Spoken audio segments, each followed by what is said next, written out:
Uniform civil code, Bhajpa वाले बोलते कि संविधान के चैप्टर 4 डायरेक्टिव प्रिंसिपल में लिखा गया। हम देश के प्रधानमंत्री से एक बात पूछना चाह रहे हैं। देश के प्रधानमंत्री जब से ही आप मोदी जी बने हैं 8 साल में, देश की 60% दौलत सिर्फ 8 लोगों या 10 लोगों के पास क्यों आ गई?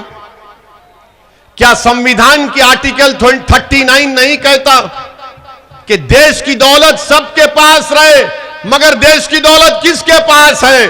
जो मोदी जी का चहीता है, जो उनका प्यारा है, वही दौलतमंद हो रहा है। देश की दौलत कहां जा रही है? गरीबी देश की जनता का मुकद्दर बन गया, नौजवान युवा का बेरोजगारी उसका मुकद्दर बन गया। तो क्या मेरे अजीज दोस्तों और बुजुर्गों, तीसरी बात यह है कि कल बीजेपी की तरफ से यह ऐलान आया कि गुजरात में यूनिफॉर्म सिविल कोड बनाएंगे, यकसा सिविल कोड बनाएंगे।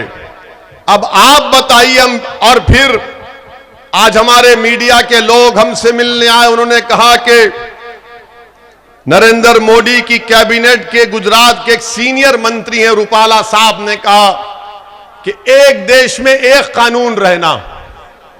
भाजपा वालों, मेरे कान में फूल नहीं है, मैं जानता हूं हकीकत क्या है। बीजेपी कहती है कि एक देश है तो एक कानून होना चाहिए। बीजेपी को यह समझना चाहिए कि आपके पास थम्स अप लोग होंगे, हमारे पास नहीं है। हम पढ़ना लिखना जानते हैं, हम संविधान पढ़ते हैं। संविधान में एक है स्टेट लिस्ट, एक है यूनियन लिस्ट, एक है कंकरेंट लिस्ट। यानी जो यूनियन लिस्ट है वो दिल्ली की सरकार कानून बनाएगी, जो प्रदेश की लिस्ट है वो प्रदेश की सरकार बनाएगी। एक कंकरेंट लिस्ट होती है, अगर प्रदेश सरकार कानून बनाती है वो भी बना सकती, मगर अगर केंद्र की सरकार बनाएगी तो उसका कानून चलेगा। तो भाजपा वालों, रूपाला साहब, ये आप किसी और को जाकर ये ज्ञान दीजिए, हमको ज्ञान मत दीजिए। सीआरपीसी में, आईपीसी में कितने अमेंडमेंट होते हैं? आप बोलते हैं देश में एक कानून होना, तो चलिए क्या हिमाचल प्रदेश में कोई गुजरात का आदमी जाकर एग्रीकल्चर की जमीन खरीद सकता? नहीं खरीद सकता। क्या कोई गुजरात से निकलकर लक्षद्वीप जा सकता बगैर परमिशन के? नहीं जा सकता। क्या कोई गुजरात से निकलकर अरुणाचल प्रदेश जा सकता? नहीं जा सकता, परमिशन लेना पड़ता है। आप कहते हैं कि देश में एक कानून होना, तो क्या हमने नागालैंड, मिजोरम, सिक्किम, आंध्र प्रदेश को 371 के तहत उनको स्पेशल राइट्स नहीं दिए? बीजेपी इस पर भी कुछ नहीं बोल सकती। मैं जो कुछ कह रहा हूं आपके सामने सच्चाई को बयान कर रहा हूं। यूनिफॉर्म सिविल कोड, भाजपा वाले बोलते कि संविधान के चैप्टर 4 डायरेक्टिव प्रिंसिपल में लिखा गया। हम देश के प्रधानमंत्री से एक बात पूछना चाह रहे हैं। देश के प्रधानमंत्री जब से ही आप मोदी जी बने हैं 8 साल में, देश की 60% दौलत सिर्फ 8 लोगों या 10 लोगों के पास क्यों आ गई?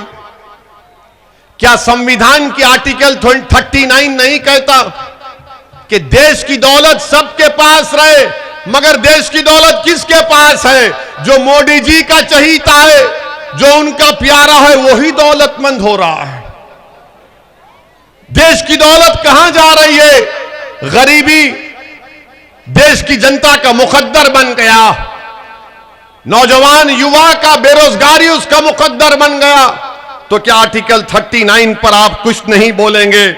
मेरे अजीज दोस्तों और बुजुर्गों, फिर आप बोलते कि नहीं, यूनिफॉर्म सिविल कोड हम इसलिए ला रहे हैं ताकि महिलाओं को उनका हक मिले। अच्छा, महिलाओं को उनका हक मिलना चाहिए। तो अब आप सुनो, मुसलमानों में अगर कोई, जैसा मैं बाप हूं, अगर मैं अपने विल से वसीयत करता हूं कि मेरी एक औलाद को ये दौलत मिलेगी, तो मुस्लिम कानून के लिहाज से मैं 1/3 से बढ़ के जायदाद नहीं दे सकता। मुसलमानों में वसीयत अगर करते तो कोई बाप 1/3 ज्यादा अपनी जायदाद एक औलाद के नाम पे नहीं कर सकता मोदी जी, मगर हमारे हिंदू भाइयों में वो विल का पावर है। क्या आप खत्म करेंगे? क्या गुजरात की सरकार उसको खत्म करेगी? हमको बताओ। क्या आप गुजरात के बच्चियों से कहेंगे कि नहीं, बाप की जायदाद में हक नहीं मिलेगा, कन्यादान तुम्हारा हो गया, उसी में सब खत्म हो गया? बताओ बीजेपी वालों, इसका जवाब दो। जवाब इनके पास नहीं है। निशाना मुस्लिम महिलाएं। अरे मुस्लिम महिलाओं को अगर इंसाफ दिलाना था तो बापू नगर में स्कूल खोल देते। बापू नगर में हमारी बच्चियों को 8 क्लास के बाद शहर के दूसरे कोने में जाना पड़ता, मगर निशाना क्या है आप जानते हैं। और हिंदू ज्वाइंट फैमिली में इनकम टैक्स का रिबेट मिलता, मुसलमानों को क्यों नहीं मिलता? मोदी जी हमको भी दो, हम भी इनकम टैक्स कम पे करेंगे, मगर उस पर बात नहीं करेंगे।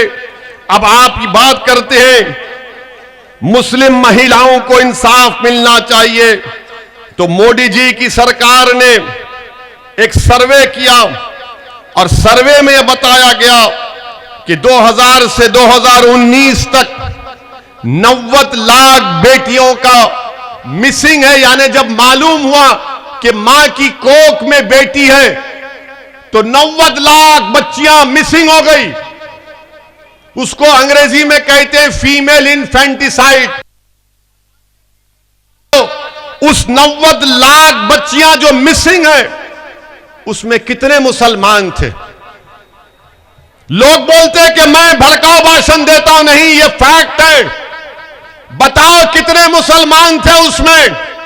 90 लाख। 2000 से 2019 तक जब मालूम हुआ कि कोख में बेटी पल रही है तो उसको कहते हैं फीमेल इन्फेंटिसाइड, मिसिंग हो गए। बताओ कितने मुसलमान थे भाजपा वालों?